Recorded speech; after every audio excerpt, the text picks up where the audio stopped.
I walked into the kitchen and I looked at my husband and I thought, dang, I love this man so much. And do you want to know what I did after I thought that? I walked away. I didn't say anything. I didn't tell him. I walked away. 3 or 4 days ago, my husband said to me, I just don't feel like you ever tell me that you love me. I don't feel like you ever hug me. I don't feel like, and I sat there and I went, dude, I think the world of you, but I don't always tell you that. And then I walked into the kitchen, looked at him, thought how much I loved him, and walked away. And I'm supposed to make the assumption that, or he's supposed to make the assumption that, oh, she looked at me for a minute, she loves me. How many times does somebody feel unloved because a spouse just doesn't verbalize what they're actually thinking? Verbalize to your spouse how much you love them. Every time you look at your wife and you think she looks beautiful, let her know. When you look at your husband and you think, dude, I am lucky to have that guy, let him know. Too many husbands go through life not knowing if they mean anything to their wives, yet they stay. It's kind of messed up. Much love to all parents and all couples. Why does it dig so deep?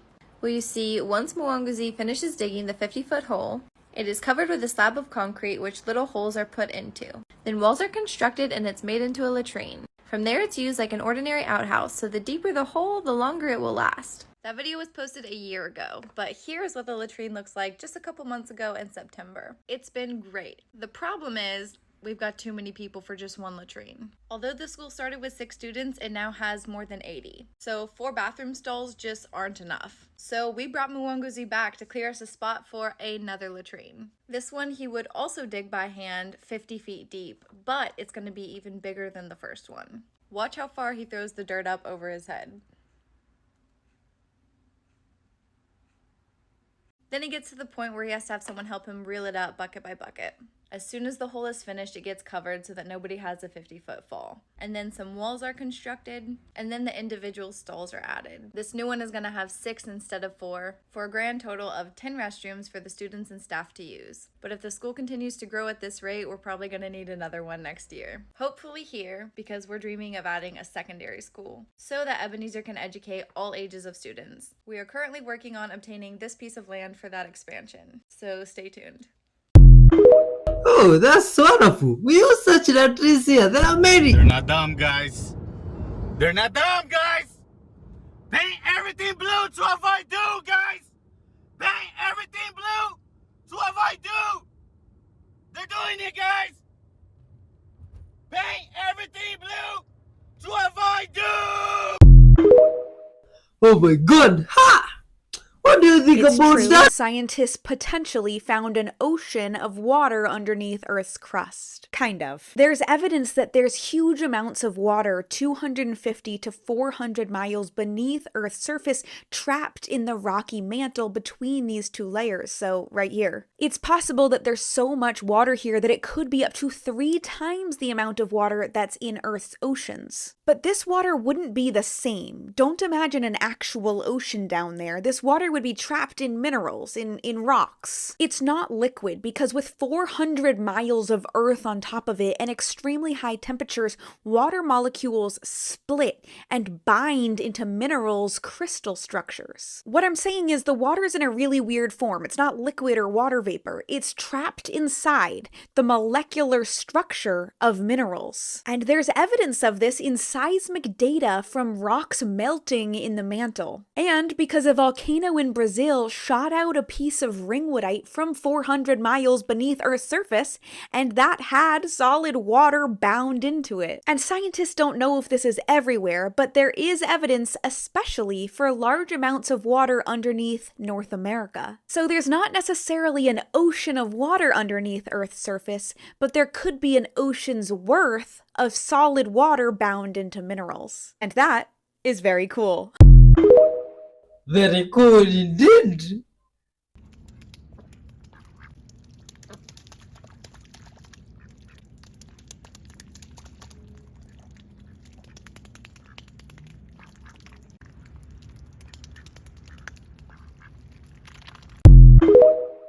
Yo, this is some good website was there. You ever seen a magician take a coin and place it in their pocket, but then when they open the hand, the coin is there again. And they take another coin and they place it in their pocket, but then the coin is there again. One more time, they take the coin, but there's another coin. You'll be shocked to hear that this trick is called the never-ending coins. All you have to do is learn how to palm a coin. Now I'm using silver dollars because I have larger hands, but you'll place the coin in the palm of your hand and push your thumb in toward your pinky until the coin stays there, so you can turn your hand over in a natural motion and hold on to the coin. Now place the other coin in your other palm and point to it, which allows you to hold on to that coin even easier. When you're ready to take this coin away, just place this one onto the fingertips of that hand, drop it. As you pick this coin up, just close those fingers over that coin, and it looks like there's a never-ending supply of coins. Now take this to expert level by palming one coin and putting the other one in your pocket. Now pretend to pick up an invisible coin, place it in your hand, doing the exact same moves as before, and you're going to reach into your pocket to get some imaginary dust to sprinkle over the top. Of course, you've palmed the other coin now. You can make this coin appear and begin never-ending coins. Ah, that's interesting. Oh, I'd say that. Who's more patient, mommy or daddy? Can you pick one? Daddy. Okay. Who do you love more, mommy or daddy? Can you pick one? Who do you love more, mommy or daddy? Both mommy and daddy. Ooh, okay. Who gives you more treats, mommy or daddy? Can you pick one? Mommy. Yes, I do. Okay, this is the last question. Who takes you for more walks, mommy or daddy? Mommy. Okay, good girl. Ah, that's interesting. Those are wonderful toys. For those who do not know about water, this may freak you out. Veda Austin has stumbled upon some pretty wild stuff. She let salt water evaporate in a petri dish with a pyramid in it, and the salt water crystallized into little mini pyramids. Now to test this, she used the same salt water and let it evaporate without the pyramid, and it formed its normal cubical shape. Now water is pretty unique in the universe. If you get it in your car motor, it'll lock it up and bend all the metal, and it's also how we turn turbines in coal plants. It exists in all 3 states on the planet, and it is a very powerful solvent. Its molecules are shaped like hexagons, and we see this when it freezes. This means that anything that is dissolved in it can be stored in it, which is why you should always filter and realign your water if you can. I've shown you through cymatics that your DNA also shares this same shape, and using cymatics, we can read it like a song. If Veda left this in a quiet room, it's probably resonating at the Schumann resonance, about 7 hertz, the resonance of the planet. When that crystal vibrates, it transmits that vibration to the salt crystals via the water. There's a fantastic research paper on this by HAL Science. They transmitted an entire genetic sequence through water using 7 hertz. They put 2 beakers of water next to each other. One was pure water, one was DNA. They then subjected them both to 7 hertz and waited 18 hours. After using a polymerase reaction, they recreated the DNA. If that wasn't enough, a team of researchers made a hard drive using the same technique. It stored the data of 2 trillion CDs in a gram, and it read it 10,000 times faster.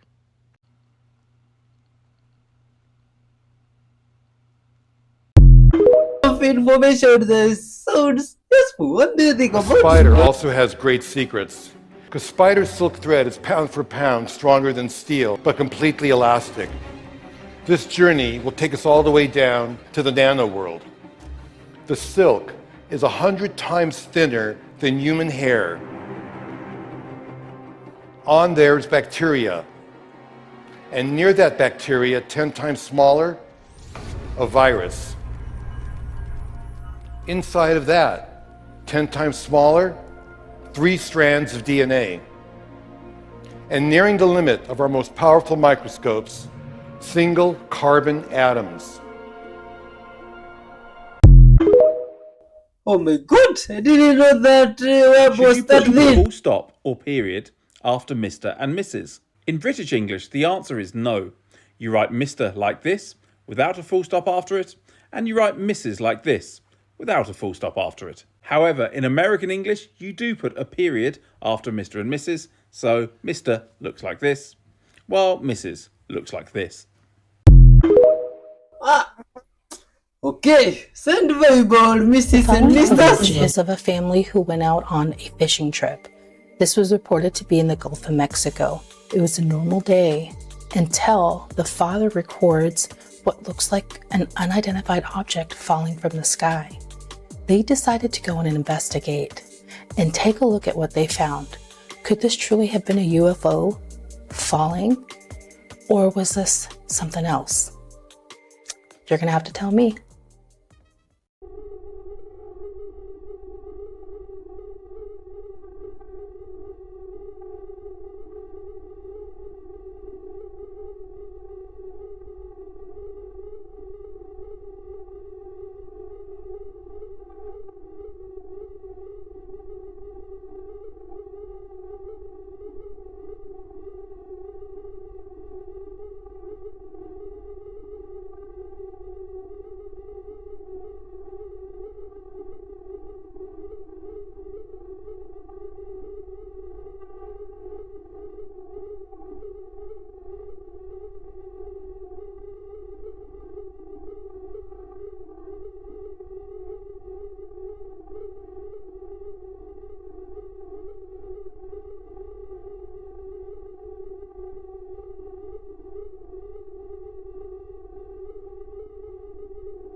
been a very scary and tough, what do you call it, out there time. Remember Bubba Gump from the Forrest Gump movie? He tells a celebrity ghost story that you don't want to miss. This is one of the craziest stories that I've heard. It had to be broken up because it was so long. Comment below what you think and check out my page for part 2. It's awesome. Oh, what happened to that guy? The people that know that story.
Seems like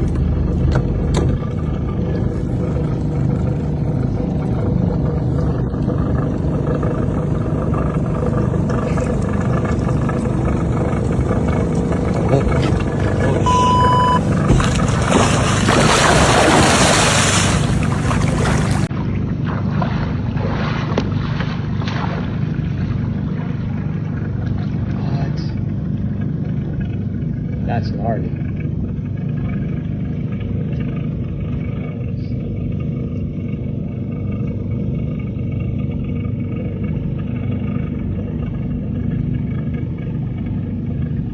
We woke him up. That was strange. Yes, he's over there. Very strange. Huh, that is very, very strange. Huh. What is happening here? Oh my god! Looks like someone is carrying a tree or a tree is moving. What?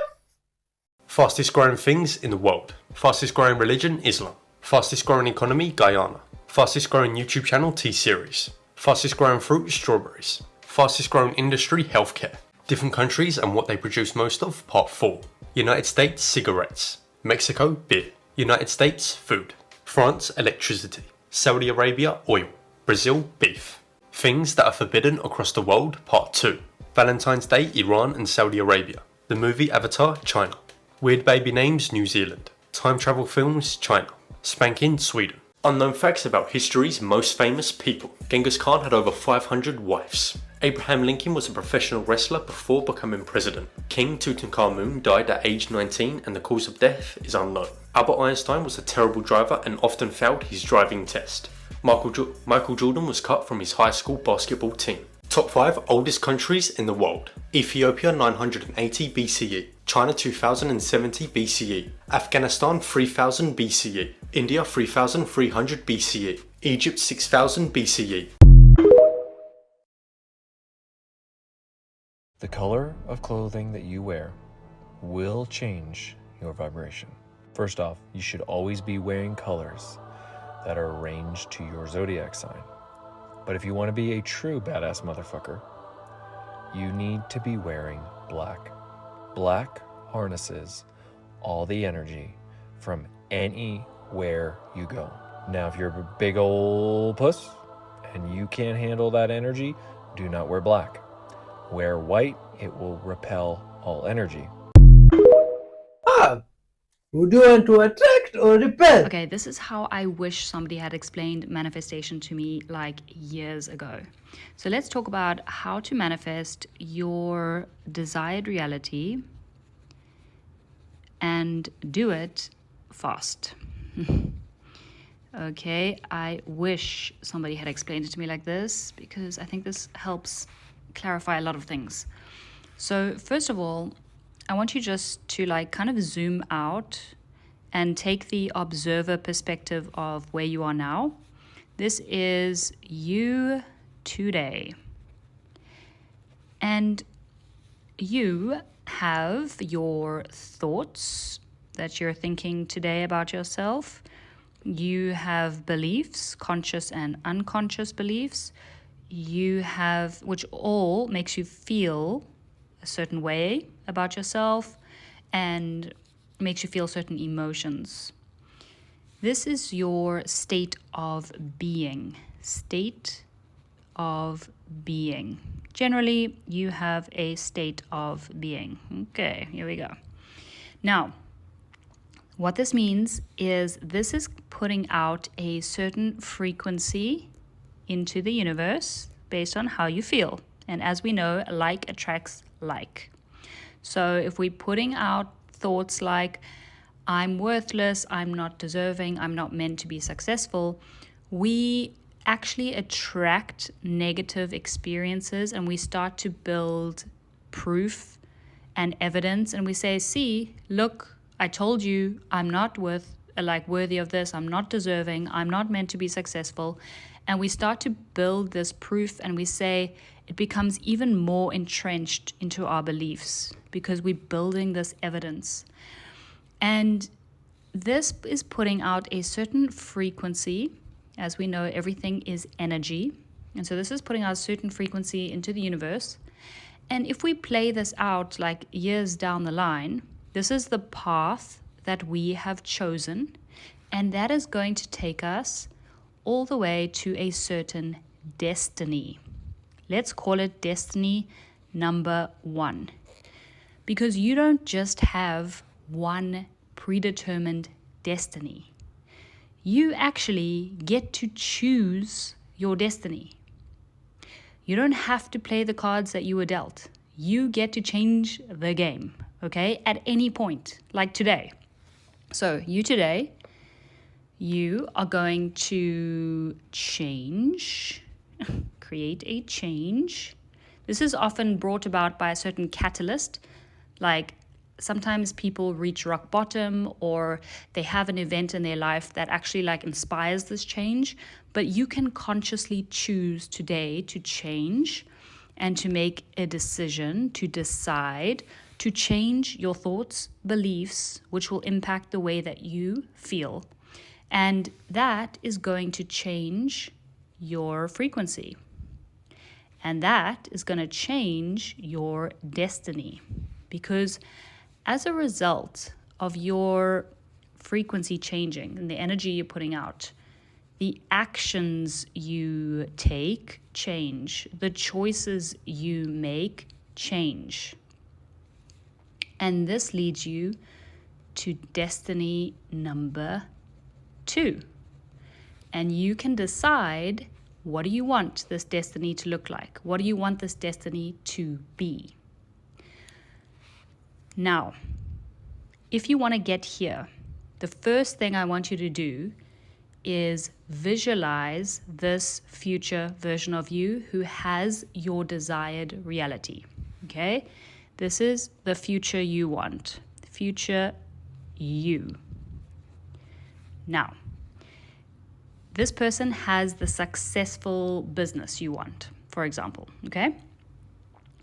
Visualize who you are, who you became, and ask this version of you what beliefs and what do they think and how do they feel, how do they move, what moves and actions are they taking, how do they deal with self-doubt and fear. Who are you in this version, this future self version of you? How do you think? How do you move? What do you believe? How do you feel?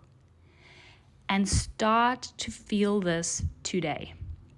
So if, for example, today you feel like, well, I'm undeserving of being successful. It's just not meant for me. Actually, I have a sense that I should feel guilty about wanting to be successful.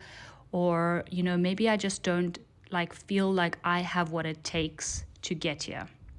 This version of you believes they are meant to be successful and they deserve it and they are worthy of it. and they have the power to create this change. So you want to speak as this person today. And we need to use present tense. It's never about like I want or I will.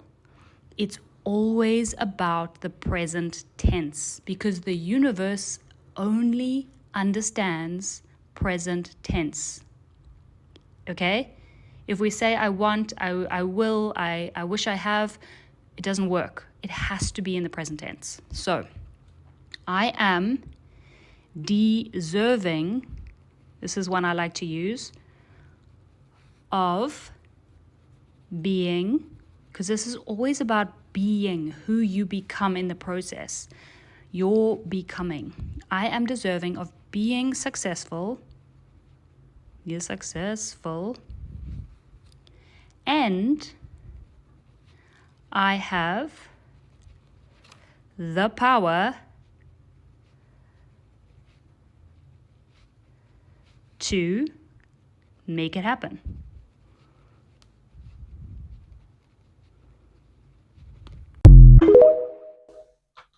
Yo, wonderful people! You see, thanks for watching up to this far. I believe in love and caring and all those good vibes, aspects of a good human, you see? And I hope and believe you are also the same, you see? That's why we are here, to send love out there to the whole world and spread some caring, you see, and caring for one another, forgiving one another, and being honest out there, you see? Leave a comment there, hit the like button, and tell us where you're watching from. Treat the universe well, and much love to yourself, man. You are loved and respected.